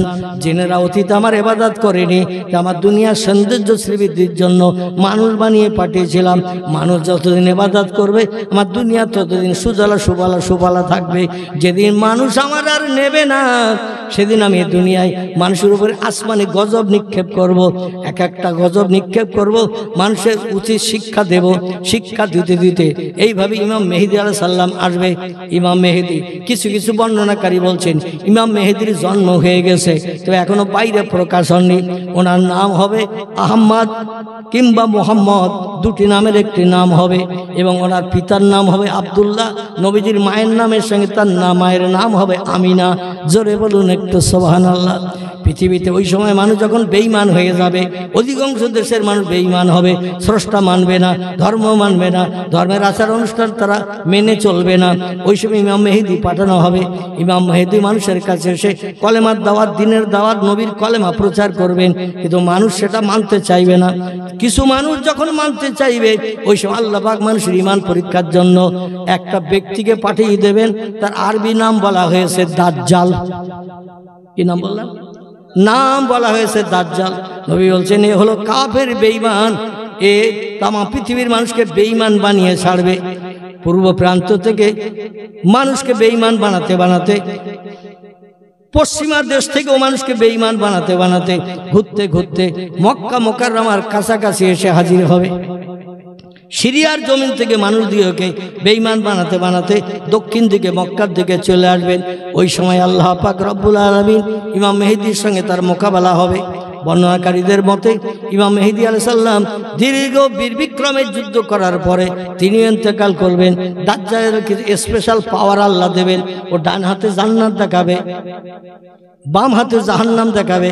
ও বলবে আনা রব্বুকুমুল আলা, আমি হলাম সব খোদার বড় খোদা। আমাকে যে লোকটি স্রষ্টা বলে মানবে, আমার এই জান্নাতে সে শান্তিতে থাকবে। আর আমার যে স্রষ্টা বলে মানবে না, প্রভু বলে স্বীকার করবে না, তাদের আমার এই বাম হাতে জাহান্নাম দেখছো তোমরা, এই জাহান্নামে নিক্ষেপ করা হবে। পৃথিবীর কিছু দোআঁশরে মার্কা মানুষ, তারা দাজ্জালের জান্নাতকে পছন্দ করে ওরে খোদা বলে মানবে। আর কোনো ব্যক্তিকে যদি স্রষ্টা বলে মানা হয়, তার ঈমান আর লেশ মাত্র থাকবে। পৃথিবীতে নমরুদ খোদাই দাবি করেছিল, ফেরাউন খোদাই দাবি করেছিল, সাদ্দাত খোদাই দাবি করেছিল, কারুন খোদাই দাবি করেছিল। আল্লাহ তাদের নস্যাৎ করেছে না করেনি? তাদের খোদাই দাবি আছে নাকি? দাজ্জালেরও খোদাই দাবি থাকবে না, কিন্তু কিছু নমুনা দেখাবে।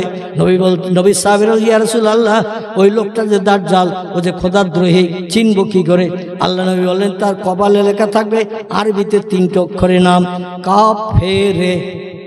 তার কপালে লেখা থাকবে কাফেরে, মানে একসঙ্গে করলে হয় কাফের। কাফের মানে হলো খোদাদ্রোহী।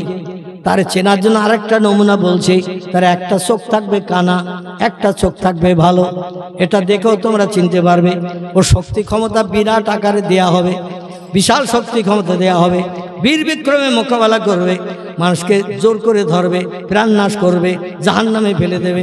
যে লোকটা জাহান্নামে যাবে সে লোকটা জান্নাতি হবে, যে লোকটা জান্নাতে যাবে সে লোকটি জাহান্নামী হবে।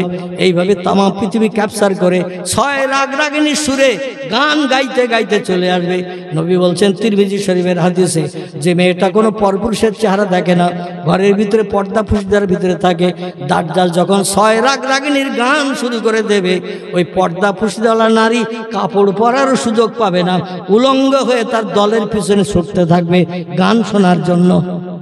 কিছু নমুনা নবী দিয়েছেন, যাই হোক সংক্ষেপ করে দিয়ে দিচ্ছি, আমি শেষ পর্যায়ে নিয়ে আসছি ভাইরা। আল্লাহর নবী বলছেন সেদিন ইমানদার মুমিন মুসলমানেরা সব দাজ্জালের কবলে পড়ে বেঈমান হয়ে যাবে। ওই সিরিয়ার জমিন থেকে এইভাবে বেঈমান বানাতে বানাতে পশ্চিমা দেশের মানুষদের আগে বেঈমান বানাবে, পূর্ব দেশের মানুষদের বেঈমান বানাবে, বানিয়ে বানিয়ে মিশর সিরিয়ার দেশের থেকে এবার মক্কা মুকাররমার দিকে আসবে। একদল তার দলের লোক বলবে একটা জায়গা আছে সেখানে মানুষ কোনোদিন আল্লাহ বলে না, আল্লাহ ছাড়ে না, সে জায়গাটার নাম হলো মক্কাতুল মুকাররমা।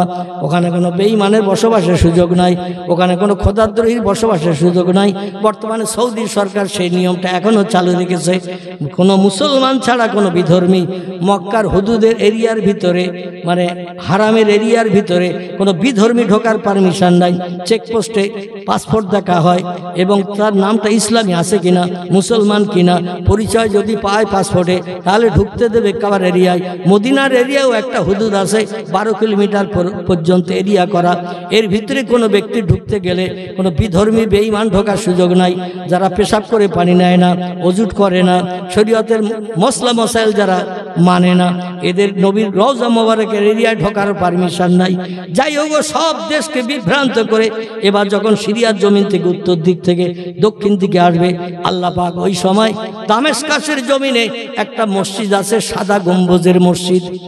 কি গম্বুজ বলা? সাদা গম্বুজের একটি মসজিদ আছে, দেশটির নাম হলো দামেস্কাস। এই গম্বুজের মসজিদের ছাদের উপরে আল্লাহ পাক ঈসা রুহুল্লাহকে নামিয়ে দিয়ে দেবেন। হযরতে ঈসা রুহুল্লাহ বর্তমানে বর্ণনাকারীদের মতে কেউ বলেছেন দ্বিতীয় আসমানে, কেউ বলেছেন চতুর্থ আসমানে আছেন। দ্বিতীয় আসমানে যারা বলেছেন হযরত ইহ্যা আলাইহিস সালামের পাশে তিনি বসা জিন্দাবস্থায়, কারণ ওই ইহুদিরা ঈসা আলাইহিস সালামের প্রাণ নাশ করতে গিয়েছিল। আল্লাহ সালের মাথা ফাঁকা করে একটা লোক ভিতরে ঢুকতে গেল, দরজা খুলতে পারেনি বলে, আর ওইখান থেকে জিবরিলকে পাঠিয়ে ঈসা আলাইহিস সালামকে জিবরিলের ডানায় করে আসমানে উঠিয়ে নিয়েছিলেন, তার প্রাণ নাশ করার নাই। আর যে লোকটা ঢুকেছিল ঈসা নবীর ঘরের দরজা খুলে দিয়ে দলের মানুষের কাছে ধরিয়ে দিতে আল্লাহ কোন শব্দ ব্যবহার করে তারে ঈসা বানিয়ে দিয়ে দিয়েছিলেন? জোরে বলুন একটু সুবহানাল্লাহ। ওরা মনে করে এই তো সেই ঈসা, ধরে প্রাণ নাশ করলো। আল্লাহ কোরআনে তথ্য কোট করে বলছেন আসলে ও ঈসা নয়, আমি আল্লাহ পাক ঈসার চেহারা করে লোকটারে বানিয়ে দিয়েছি, দিয়ে দুনিয়া তোদের দলের মানুষকে তোদের হাত দিয়ে প্রাণ নাশ করেছি। ঈসা নবী চোখের পানিতে কেঁদে বলেছিল, আল্লাহ আমার বর্তমান হায়াত 33 বছর হয়েছে, এই 33 বছর মায়ের পেট থেকে পৃথিবীতে এসে কলেমার দাওয়াত দেওয়ার কথা, আল্লাহর কথা বলার চিন্তা ভাবনা, মায়ের পেট থেকে এসে আমি কলেমার দাওয়াত দিয়েছি, লা ইলাহা ইল্লাল্লাহ ঈসা রুহুল্লাহ। জোরে বলুন একটু সুবহানাল্লাহ। ওনার বয়স যখন মাত্র 1.5 ঘন্টা, মতান্তরে 3 ঘন্টা, বর্ণনাকারীরা দুটি তথ্য দিয়েছেন। 3 ঘন্টা যখন বয়স, আল্লাহ ওনাকে 1.5 লক্ষ ভাষা শিখিয়ে দিয়েছিলেন। জোরে বলুন একটু সুবহানাল্লাহ। 200, 100, 500 নয়, তাফসীরের ভিতরে লেখা 1.5 লক্ষ ভাষা ঈসা নবীরে শিখিয়ে দিয়েছিলেন। বিভিন্ন দেশান্তরের মানুষ বিভিন্ন ভাষায় ঈসা নবীর কাছে প্রশ্ন করত, আর তাদের ভাষায় তিনি উত্তর দিয়ে তাদের লাজবাব করে বানিয়ে দিয়ে দিতেন। এই ঈসা নবী 33 বছর কলেমার দাওয়াত দিয়েছিল মিশর সিরিয়ার দেশে। 33 বছরই কলেমার দাওয়াতের ফসল আমার ভাইরা মাত্র 39 জন, মতান্তরে 33 জন। বর্ণনাকারীরা 2 রকম তথ্য দিয়েছেন, কেউ বলেছেন 39, কেউ বলেছেন 33। এই 33 বছর হায়াতে বেঁচে ছিলেন কলেমার দাওয়াত দিয়ে, বাল্যকাল থেকে নিয়ে জন্মের পর থেকে নিয়ে 33 বছরে কলেমার ফসল মাত্র 33 জন। ঈসা নবী কেঁদে বলল, আল্লাহ এত অত্যাচার নির্যাতন উৎপীড়ন সহ্য করি আপনার কলেমার দাওয়াত দিয়ে মাত্র 33টা মানুষকে আমি কলেমা পড়িয়ে আপনার পরিচয় দিয়ে ইমানদার বানাতে পেরেছি, আমাকে পয়গম্বরের স্বীকৃতি দিতে পেরেছি। আর দেশের মানুষ সব আমার শত্রু। আল্লাহ, আমি এই দেশে আর কলেমার দাওয়াতের প্রচার প্রসার করতে চাই না। আমি যথেষ্ট অপদস্থ হয়েছি, তবে জিবরিল আমিন মারফত আমি তত্ত্ব শুনেছি আমার পরে একজন পয়গম্বর পৃথিবীতে আসবেন, তার নাম আহমদ কিংবা মোহাম্মদ হবে। সেই লোকটির উম্মত যারা হবে, সব নবীর উম্মতরা হাসরের মাঠে সূর্যের রৌদ্রে দাঁড়িয়ে থাকবে, আর উম্মতে মুহাম্মাদিরা প্রথম জান্নাতে ঢোকার সুযোগ পাবে। জোরে বলুন একটু সুবহানাল্লাহ। আমরা কারা? আমরা উম্মতে মুহাম্মাদি। উম্মতে মুহাম্মাদি যারা হবে, সব নবীর উম্মতেরা হাসরের মাঠে সূর্যের রৌদ্রে দাঁড়িয়ে থাকবে 50,000 বছর লম্বা দিন, আর প্রথম জান্নাতে ঢোকার সুযোগ পাবে উম্মতে মুহাম্মাদিরা। ঈসা নবী চোখের পানি ফেলে আল্লাহর কাছে কেঁদে হাত তুলে দোয়া করেছিলেন, আল্লাহ, নবী হয়ে থাকতে চাই না। নবী হলে এত জ্বালা, নবী হলে এত ঝামেলা, নবী হলে এত গালি শুনতে হয়, নবী হলে এত মার খেতে হয়। আগে যদি জানতাম আমি নবী হয়ে মরিয়মের বেটা ঈসা দুনিয়ায় আসতাম না। তবে তোমার কাছে আমার দাবি, আমার বাকি হায়াত যা আছে আল্লাহ, ওই হায়াতটা উম্মতে মুহাম্মাদির খাতায় লিখে দিয়ে নবী মুহাম্মদ রাসূলুল্লাহর আগমনের পর তার উম্মত সাজার তৌফিক দান করিও। আমি উম্মতে মুহাম্মাদিদের সঙ্গে জান্নাতে যেতে চাই। এই জন্য আল্লাহ পাক ঈসা নবীকে দামাস্কাসের ওই জামে মসজিদের চূড়ায় পাঠিয়ে দিয়ে দেবেন। ওখানে উনি নেমে বলবেন, একটা সিঁড়ি দাও, মসজিদের ছাদের উপর থেকে নিচে নামবো। উনি মসজিদের ছাদের উপর থেকে নিচে নামবেন। সংক্ষেপ কথা, নিচে নামার পরে মানুষজন ওনারা দেখেই চিনতে পারবেন, মান আনতা মা ইসমুকা, কে আপনি আপনার পরিচয় দিন। উনি তখন বলবেন, আনা ঈসা রুহুল্লাহ। ওনার কাছে জিজ্ঞাসাবাদ করা হবে, তোমার পরিচয় কি? বলে, ইবনে মরিয়ম। আমার পরিচয় হলো আমি মরিয়মের বেটা। মানুষ সঙ্গে সঙ্গে তার হাতে হাত দিয়ে বায়াত গ্রহণ করবে। তো বায়াতটা কিন্তু তার নামের কলেমায় হবে না, আমাদের নবী মুহাম্মদ রাসূলুল্লাহর নামের কলেমায় হবে। জোরে বলুন সুবহানাল্লাহ। সিরিয়ার দামাস্কাস থেকে আস্তে আস্তে আস্তে আস্তে সামনে এসে খবর পাবে, দাজ্জাল বলে একটা লোক তাম পৃথিবীর মানুষকে ক্যাপচার করে, উলঙ্গ করিয়ে, নারী পুরুষকে গান শুনিয়ে, পাগল বানিয়ে, বেঈমান করিয়ে তাদের জান্নাতে বা জাহান্নামে দিচ্ছে। সেই লোকটা এখন কাবা শরীফের দিকে যাচ্ছে।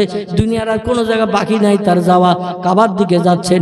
ঈসা বলবেন, আমি তো তার সঙ্গে লড়াই করবো বলে এতদিন অপেক্ষায় আল্লাহর আসমানের ভিতরে, জান্নাতের ভিতরে চতুর্থ আসমান মতান্তরে দ্বিতীয় আসমানে ছিলাম।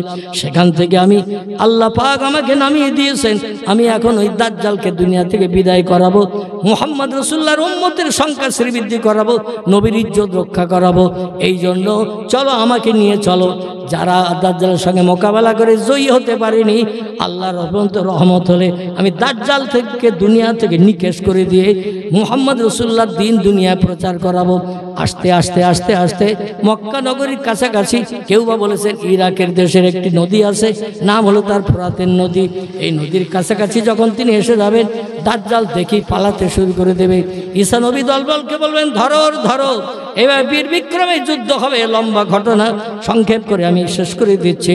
যুদ্ধ হবে দাজ্জালের সঙ্গে ঈসা নবীর, কিন্তু আল্লাহর আসমানের রহমত ঈসার উপরে থাকার কারণে এই বিশাল শক্তিশালী, ক্ষমতাশালী, বিশাল আকারের দেহধারী লোকটা একটা চোখ কানা থাকবে, কপালে কাফের লেখা থাকবে, এবং তার শরীরটা ওই রকম, শরীর স্বাস্থ্য ভয়ঙ্কর থাকবে।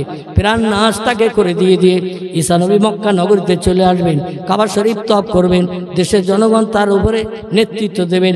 আপনি যখন দুনিয়ার শত্রুকে, আল্লাহর শত্রুকে নিপাত করে দিয়েছেন, আপনার হাতে হাত দিয়ে আমরা বায়াত হব। যতদিন আপনি পারেন আমাদের সংসার জীবনকে সুগময় করেন।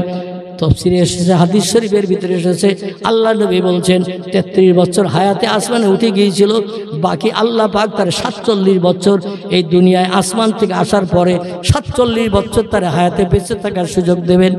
এই 47 বছর বেঁচে থাকবেন এবং তিনি বিবাহ বন্ধনে আবদ্ধ হবেন।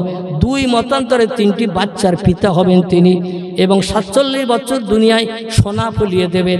যখন যেখানে যেটা বলবেন সেটা হবে। মানুষ সুখী সমৃদ্ধিশালী জীবন গঠন করে নবীজির উম্মতের স্বীকারোক্তি দিয়ে কাজ করতে থাকবে। ইবলিস শয়তান আবার ধোঁকা প্ররোচনা দিতে দিতে মানুষকে আবার বেঈমান বানাবে। তিরমিজি শরীফের হাদিসে আল্লাহর নবী একটা তথ্য দিয়েছেন, তাম পৃথিবীতে যত সময় আল্লাহ বলা মানুষ থাকবে, আল্লাহ তত সময় পশ্চিম দিকে সূর্য উদয় করবে না। যখন তাম পৃথিবীর মানুষ 24 ঘন্টা আল্লাহর নাম একটা লোক হোঁচট খেলেও বলবে না, আল্লাহ তখন বলবেন, ইসরাফিল সিংহায় ফুৎকার দে, আমার সাদের দুনিয়া রাখার দরকার নাই। জোরে বলুন একটু সুবহানাল্লাহ, জোরে বলুন একটু সুবহানাল্লাহ। সেদিন দুনিয়া ধ্বংস হবে। এখন দুনিয়া চিরস্থায়ী বসবাসের জায়গা নয়, দুনিয়া হলো ক্ষণস্থায়ী। আজকের আসি কালকে থাকবো না। এসেছি বাজার করতে, বাজারটা ভালো করব কি খারাপ করব ওটা আমাদের সিদ্ধান্ত নিতে হবে। ভালো বাজার মানে কোরআন তিলাওয়াত করতে হবে, 5 ওয়াক্ত নামাজ পড়তে হবে, রমজানে রোজা রাখতে হবে, নফল রোজা রাখতে হবে, তসবিহ তাহলিল পাঠ করতে হবে, জিকির আজকার করতে হবে, তাহাজ্জুদে নামাজ পড়তে হবে, ইশরাকে নামাজ পড়তে হবে, আওয়াবিনে নামাজ পড়তে হবে, আল্লাহর ইবাদত বন্দেগী বেশি বেশি করতে হবে। যদি করতে পারি ভালো বাজারে নিয়ে হাসরে গেলে আল্লাহ দেরি করাবেন না, সরাসরি জান্নাত হালাল বানিয়ে দেবেন। জোরে বলুন আমিন। আর লম্বা আলোচনা করব না, একটু দাঁড়িয়ে যান, সোনার মদিনায় নবীজির দরবারে একটু প্রাণ ঢালা সালাম পেশ করে নেই। ইয়া নবী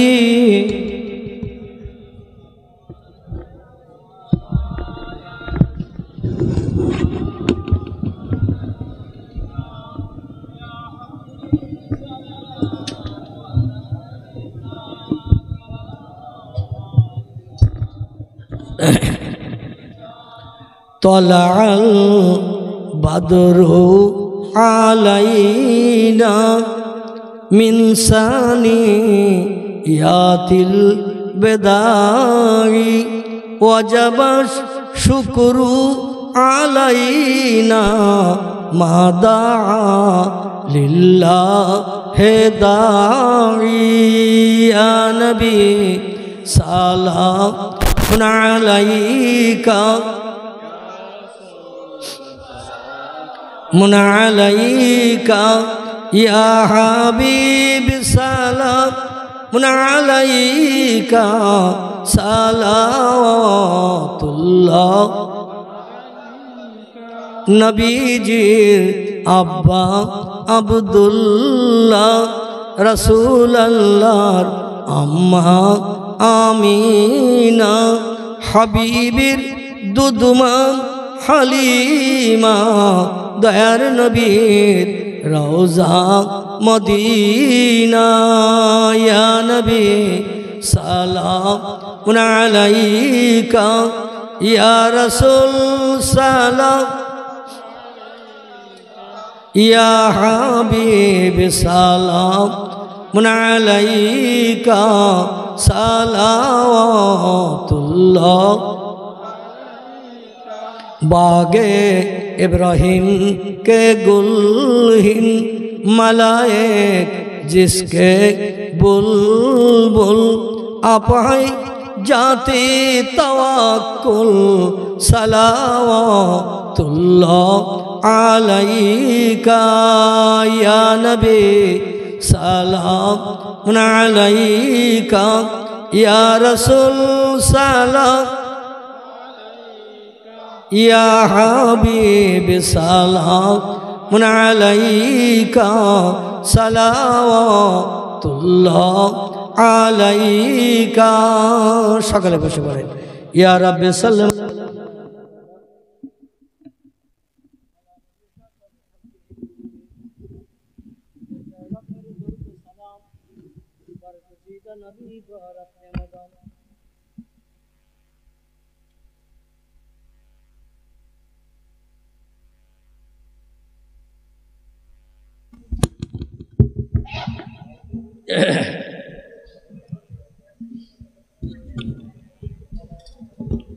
আলহামদুলিল্লাহ, দেখতে দেখতে রাত 12টা 20 হয়ে গেছে আমার ঘড়িতে।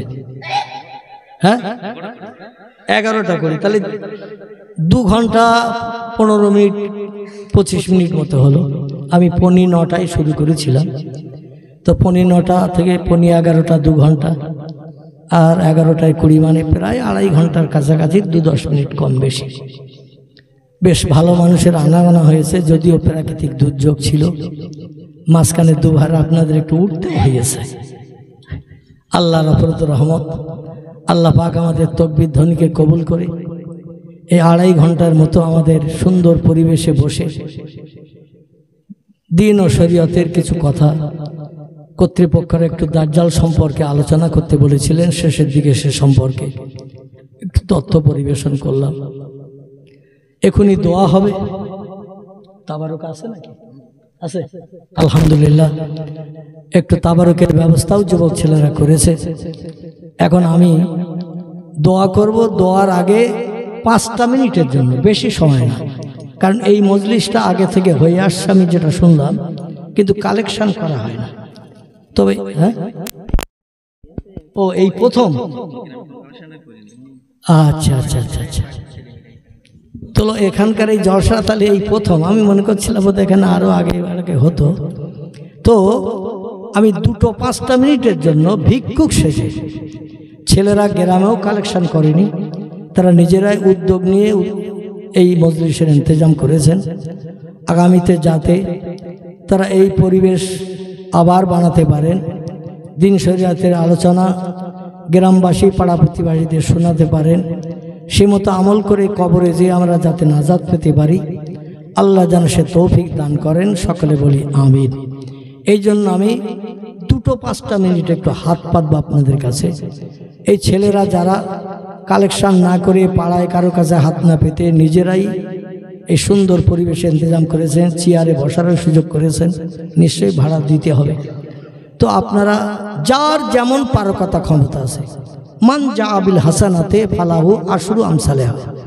আল্লাহ বলছেন, আমার রাস্তায় ভালো কাজে যারা 1 টাকা জমা করে, আমি 10 টাকার লাভ তার হাতে হাতে দেখাই। যে বান্দা ভালো কাজে চাওয়ার আগে এগিয়ে এসে দেয়, আমি আল্লাহ 10 গুণ থেকে 70 থেকে 700 গুণের যা শ্রীবৃদ্ধি করিয়ে আঙুল ফুলিয়ে কলা গাছ বানিয়ে দেই। আঙুল মোটা না কলা গাছ মোটা? কলা গাছ মোটা। কিন্তু আল্লাহ বলছেন, যে বান্দা ভালো কাজে চাওয়ার আগে এগিয়ে আসে, আমি তাদের সংসারে ওই রকম বরকত দেই, উন্নতি দেই, দানায় দানায় বরকত দেই, সংসার জীবনকে সুখময় করি, রোগ বেমারি থেকে নিষ্কৃতির ব্যবস্থা করি। কারণ নবী বলছেন, আর সাদাকাতু তারাদ্দুল বালা, ভালো কাজে, সৎ কাজে, ইসলামিক কাজে যারা দান সৎকা করে, আল্লাহ তাদের বালা মুসিবত দূর করেন, রোগ বেমারি দূর করেন, তাদের মনোবাঞ্ছা পরিপূর্ণ করেন। এই জন্য 100, 200, 20, 50, 10 যার পকেটে যেমন আছে, বাড়ি যেয়ে আনতে হবে না, যার পকেটে যেমন আছে আপনারা একটু টপ টপ করে চলে আসেন। আরে আমার খুব মহব্বতের মানুষ, ওই মমিনপুরে বাড়ি, তিনি 200 টাকা প্রথম দান করে, গরিব মানুষ আমি যতটা জানি, তিনি ভ্যান চালিয়ে সংসার নির্বাহ করেন। তার ছেলে মর্তজা, সে আমার খুব মহব্বতের। যাই হোক, ছেলেটা হাফেজ হয়েছিলেন, শেষ পর্যন্ত পৌঁছাতে পারেননি। তো তিনি 200 টাকা এই বয়রাগাছির দ্বীনি মজলিসের জন্য দান করেছেন। আপনারা খুশি হলেন না অখুশি হলেন? যদি খুশি হন একটু খুশির নমুনা দেখান। নারায়ে তাকবীর, নারায়ে তাকবীর। আমার মমিনপুরের ভাই বলুন জিন্দাবাদ। 200 টাকা নগদ বলুন মারহাবা, জোরে বলুন মারহাবা। আল্লাহ দানকে কবুল করে নিন, সকলে বলুন আমিন। আয় আল্লাহ তার সংসার জীবনকে সুখময় করুন, আয় রোজগারে ব্যবসায় কারবারে বরকত দান করুন। যে মাধ্যম দিয়ে সংসার নির্বাহ করে থাকেন, সেই মাধ্যমে বেশি বেশি করে বরকত দিয়ে আসমানিওয়ালা জমিনেওয়ালা থেকে বাড়ির সকল মানুষকে আপনি নিষ্কৃতি দিন। যারা কঠিন রোগে বেমারিতে আছে, আল্লাহ সেবায় কুল্লিয়া দিয়ে মুখে হাসিয়ে ফুটিয়ে দিন। হাড়িতে দানায় দানায় বরকত দিন। আপনজন যারা কবরস্থ হয়ে গেছে, আজ রাত থেকে কিয়ামত পর্যন্ত তাদের কবরে জান্নাতি নাজ নেয়ামত পরিবেশন করবেন। সকলে বলুন আমিন। নারায়ে তাকবীর। আমার খোকা ভাই তিনি বলছেন, আমিও চাচাদের মতো, উনি যখন 200 দিয়েছেন আমি আর কম দেব না। তিনিও খোকা ভাই বলছেন, আমিও 200 টাকা দিলাম। নারায়ে তাকবীর। আমার খোকা ভাই